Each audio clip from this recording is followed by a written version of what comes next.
Hello, my name is Talon, and I'm doing re-reviews on multi-tools and knives that I've used for several years. So the one we're going to do today is this knife right here. Now the reason I'm doing a re-review is because I've got several more years experience using the knife, so I've got more insight and information about it. And the other reason is you can still find these things for sale in stores. This was a $5 knife from a discount store. And it's hit or miss when you go into those discount stores. And by that I mean sometimes they have it and that's a hit, and sometimes they don't, so that's a miss. Okay, so it's hit or miss whether they have them. Okay, but the discount store I got this at, I was just had to be walking through there and I saw the knife, and I do a lot of bushcraft and survival type stuff. I just like doing that. It's a hobby. But I saw the knife and two things struck my mind. First is, hey, this is pretty cool looking. Well, it actually is before I beat it all up. But this is cool looking. And the second one, and most importantly, is it any good? And that's the question people will have about it. Is it any good? So let's talk about this then. Okay. Just to get the statistics stuff out of the way, I do not know what kind of metal this is made out of because it didn't say on the packaging. All right. But this holds an edge very well. Now, the handle itself, and I actually count it from here to the end. Okay, some people are just going to say here to here, but since I'm not cutting with this part here, I'm counting this as part of the handle because that's actually made so that you could grip into that part if you needed to. Okay, if you needed to choke up on it some. Okay, so 4.5 inches. Now, the cutting part of the blade from here to the tip, 4 1/4 inches. And the overall weight is 4 3/4 ounces. Okay, so all that information out of the way then, let's talk about some of the stuff involved in this. First of all, paracord wrap, and I do not care for paracord wraps, but when you're talking about discount knives, that's pretty much what most of them come with, okay? And the reason I don't like them is because through use, these things will loosen up and start coming off the handle. And that happened with this one, okay? But what I did after it came off is I took hot glue, and you can see a little bit of residual hot glue in here and down here, and I coated the whole blade with hot glue. Oh, not the whole blade, I'm sorry, the whole handle with hot glue. And I let it cool. I didn't hot glue the paracord to it, I just let it cool, because when this hot glue cools, it gives you actually some good friction, some good grip, okay, and good texture for the paracord. So I wrapped the paracord using a technique called whipping, like if you're whipping the ends of ropes so they don't fray. So I whipped the paracord onto the hot glue, and 5 years later, it has never slipped off one time. Nothing has slipped on this, so that has been very good. Okay, so let's talk about what I've done with this then. Is this any good? That's the question, right? Is this any good? Now, I don't know what type of metal it's made out of, so I can't give you information on that. But it's not really heavy enough to be a chopper. They're not going to chop with it, and I don't chop with it. When I'm using it out in the woods, I don't think, oh, I'm going to chop something. Okay? I actually have an axe for that. But I do think, well, what if I need to baton and I don't have an axe with me? What if I need to make a fire and I've got to, split some sticks that's maybe a couple inches in diameter? Okay? So, and I don't recommend this, but this is what I did.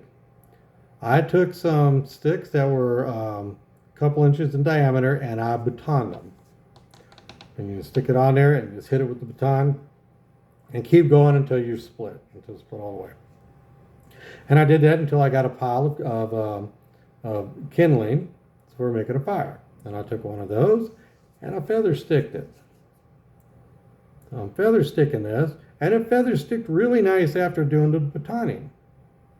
So what I do after that is I take my ferro rod, I set my blade down on the stick that I did feather sticking on, and I take the ferro rod and I scrape it backwards across the spine of the blade like this. And this does a couple things for me. First of all, the blade itself is holding down the tinder in this case, which is the feather stick, so that it doesn't move around. And the spark is getting directed right down into it just from doing this. Great fires every time. I've never had a problem with this. Now, after batoning and feather sticking with this, my big question is, well, how sharp is the blade?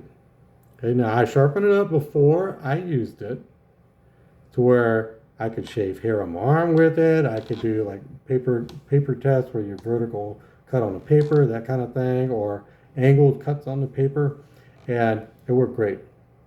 Okay, so I get done batoning, I get done feather sticking, and it still did the cuts great. This holds an edge very well. Now, I always do some maintenance afterwards anyway, so before I put this away at the end of the day of just kind of being very abusive to this blade, I will strop it or hone it just to make sure. I've never actually had to resharpen at all.